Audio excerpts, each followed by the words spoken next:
Reakcija man faktiski bija no viena akmeņa krāvuma, tas pilnīgi enerģija nāca kā uguns. Veca resna pieaugusi apse un zari savērt pilnīgi kliņģeros ir. Roka acu priekšā sāk novecot. Jauns, smuks meitenes un grumbas parādās un vēns izspiežās, var sakot, tā sāk līdzināties tā roka veca cilvēku rokai. Сейчас спокойно. По моим расчетам работает во вред человека. Tur jau vēl bija tādas melnas ēnas, bet kā es uz viņām paskatījos, tā viņas aiz kokiem paslēpās. Neparastās lietas ir par visu to, ko cilvēks nespēja izskaidrot. Par spokiem, par neizskaidrojamām dabas parādībām, par vietām, kurām piemīt īpaša enerģija, par cilvēkiem, kam ir dotas sevišķas spējas. Latvijā ir daudz neparastu lietu.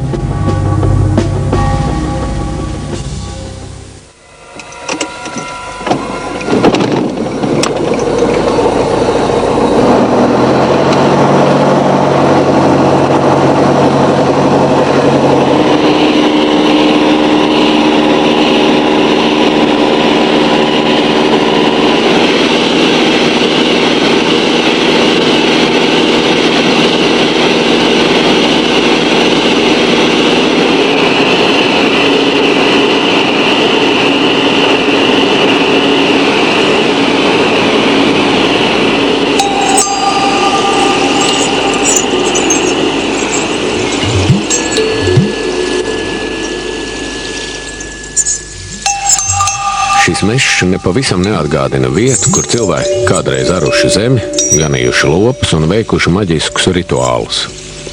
Mūsdienās Pokaiņi ir mazapdzīvota teritorija, kur klāj meži. Bet uzmanīgāk ieskatoties, izcirtumos var saskatīt īpatnēju reljefu. Tie ir nelieli stāvi pauguri un nogāzes. Pastāv uzskats, ka tas ir cilvēku veidojums.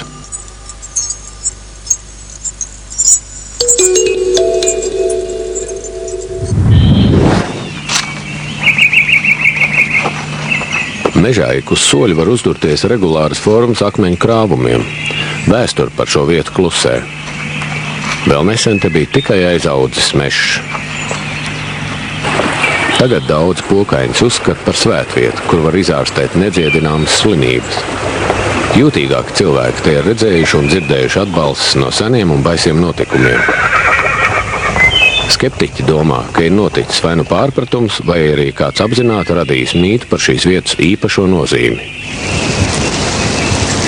Kas īsti notiek Pokaiņos? Un pats galvenais, kā šī vieta iedarbojas uz cilvēku.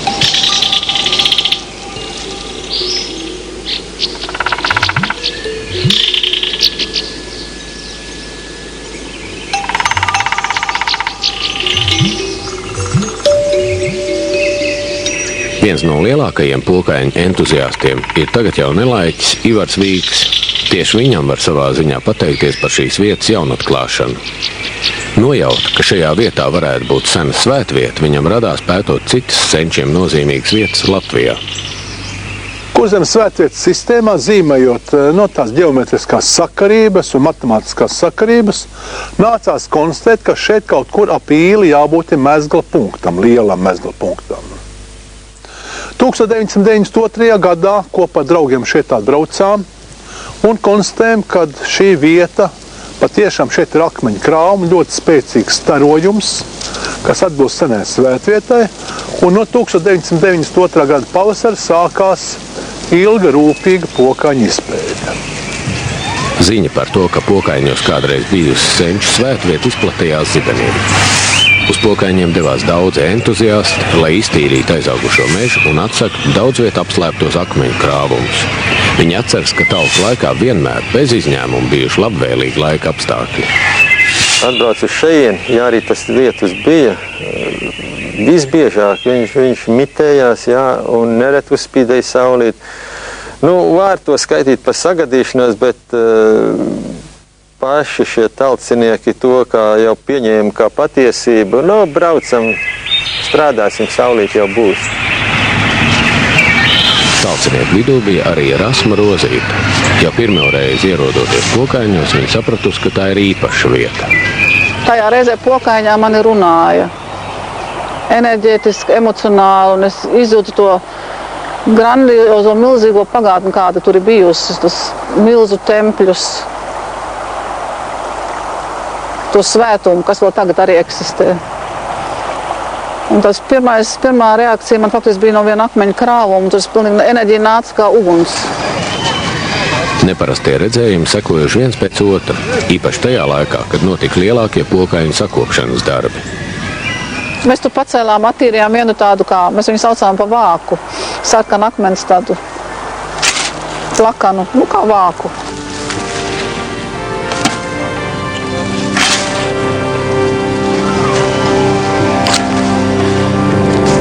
Tā kā pacēlām viņu augšā, pēkšņi mēs dzirdējām milzīgu pūli. Es domāju, ka nāk turistu bars kaut kāds. Skatāmies, neviena nav. Klaigājušas balsis, simtiem, varbūt tūkstots klaigājušas, priecīgas, ūjinošas balsis. Kaut kas tur tā kā atbrīvojās. Mēs visi dzirdējām. Zvaniņas dzirdējām, skanām tur par blakus. Piemēram, uz ejiet un koki sāk dziedāt. Teiksim, tā kā teiksim, čello, kvartets vai kvintets nospēlējums, vesela melodija. Grupa, kas ekskursantu grupa nav autobusu. 30-40 cilvēki. Visi to dzird un redz. Kas ir tā viss pamatā? Ivars Vīks bija pārliecināts, ka šo vietu jau pirms ledus laikmeta ir radījuši mūsu aizvēsturiskie senči, baltu priekšteči. Pakalni un nogāzes, veidojot milzīgu reliefu zīmējumu, cilvēka seju, ko Vīks ir nodēvējis par dižo seju. Tās acis veido divi īpatnēji akmeņiem bruģēti dīķīši, apkārt esošie pakalni esot izkārtoti deguna un mutes formā. Pēc Vīka domām tas viss kalpojas seniem rituāliem. Dižā sejas kroņdaļa, tā ir augstāko priesteru vieta sevišķiem pasākumiem. Šeit ir dziednieku kalns, ir vieta, kas paredzēti sadarības meklēšanai, laulībām, dzemdībām vietas ir un citiem tādiem pasākumiem. Šeit ir zonas, un katrai vietai kaut kāds savs noteikts uzdevums. Vai tiešām tik grandiozi veidojumi ir radījuši senatnes cilvēki ar saviem vienkāršajiem darbarīkiem? Tam kategoriski nepiekrīt ģeologs Ivars Strautnieks. Pētot pokaiņu reliefu, viņš secinājis, ka tas, ko ļaudis dēvē par dižo seju, ir nekas cits kā ledāja veidojums. Šis ir arī ledāja saspieduma sabīdījuma paugurs, kad ledāja mēlis pārvietojās un radīja šo pauguru, pārvietojoties no dažādām pusēm. Nevis vienpusējas spiediena rezultātā, bet no vairākām pusēm. Mēs varam izmantot arī šo instrumentu, ģeoloģisko kompasu, tad mēs redzam tātad tur ziemeļpusi, un šajā gadījumā ledāja spiediens ir nācis no ziemeļiem, ziemeļrietumiem, un otru ledāja mikromēli no austrumiem, ziemeļaustrumiem, tātad no divām pusēm. Jebkuram dabīgam veidojumam, ko sauc par dabīgu, ir zinām noteikumu, ko var dabīgi izveidot. Visa šī vieta, šis te ritenis, loks, laiva un šī te papildaļa, tās nav izveidojums ne kādiem dabīgiem procesiem. Nav tāda procesa, ne matemātiski viņas var modulēt, ne viņas var modulēt, kā sakot, kaut kādā ierīcē, lai kaut ko tādu izveidotu no sanesām, sapūtumiem vai izskalojumiem. Kaut vai uz šo ozolu paskatāmies. Ja. Ozolam nav raksturīgs tāds šīs atvas. Pirmkārt vecais celms, ja, un ozola atvas ir cits. Un šeit ir atvas sagriezušās. Paskatieties šajā virzienā. Ja.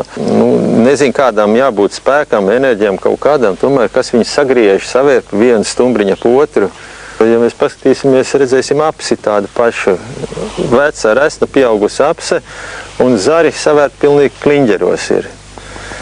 Tas nav nevienai no šīm sugām raksturīgs. Tieši no ģeologa viedokļa raugoties, pokaiņu pauguru masīvs, tāda vieta, kur izvietojies šis pauguru masīvs, nav nekas īpašs, tāpēc, ka paugurainas ir visā apkārtnē, jo mēs atrodamies austrumkursas augstienē. Un pauguru un ieplaks tā ir normāla parādība jebkurā augstienē. Tomēr pokaiņi liek laustus šķēpus arī ģeologiem.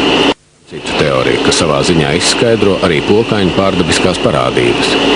Viņš uzskata, ka Zemē ir vietas, kurām piemīt kaut kas līdzīgs saprātam. Griškjans šos punktus sauc par Zemes pašorganizējošajām struktūrām. Šādas struktūras centrā augstnē koncentrējoties sevišķi daudz akmeņu un zem izstarojot spēcīgu enerģiju. Все древние сакральные урочища и покойны в том числе действительно посажены на особые места таких структур, что эти структуры пульсируют во времени. И вот сейчас покойные, по моим расчетам, работают во вред человеку. Я даже не могу сказать, для чего древним нужно было покойное. Но это ни в коем случае не лечебница. Это более суровое место для каких-то более серьезных целей. И я еще даже не предполагаю, что там могло быть. То есть оно сидит в том месте, где возможны как раз и фазовые переходы, и появление каких-то сущностей, и переход в другие миры. Griškjana teorija pavisam tiešā veidā sasaucas ar pārdabisku atgadījumu, kādu Pokaņu mežā ir pieredzējusi Rasma Rozīte. Bet tur nevar jokoties. Saprotiet, tur sākumā dzīvoja 10 dienas viena pati un pētīja visu to lietu un ļoti daudz staigāja pa Pokaņiem. Es nonācu kaut kādā kalnā, kaut kāda jaunaudas tur bija, un es domāju, ka es to vietiņu atcerēšos, bet es vairs neatceros. Un sākās vienkārši tik spēcīgs process, ka es jūtu, ka es sāku izzust. Es jūtu, ka es eju prom no ķermeņa, no pasaules, es taisos kaut kā dematerializēties, tā varētu būt teikt. Protams, ka es nobijos. Un es devos prom un pēc tam mājā visu, ko darīju, lai es kaut kā atkal iegūtu tādu normālu stāvokli. Ir viens bet. Griškjans apgalvo, ka šajos bīstamajos punktos cilvēki nespēja dzīvot. Tā nav taisnība. Arheologs Māris Atgāzes pēc veiktajiem izrakumiem ir secinājis, ka tagadējā Pokaņu meža vietā mūsu ēras pirmajos 5 gadsimtos ir dzīvojuši senie zemgaļi, turklāt kuplā skaitā. Mežā daudz viet redzam nelielu terasveidīgu laukumu nostiprināti ar akmeņiem. Tie esot nekas cits kā tā laika zemnieku lauciņi, kur viņi apstrādājuši zemi un ganījuši lopus. Bet daudzie akmens krāvumi radušies attīrot augsni no akmeņiem. Akmeņi ir lielākoties tādi, kur viens spēcīgs vīrs var pārvietot. Tikai ratumis ir kādi lielāki.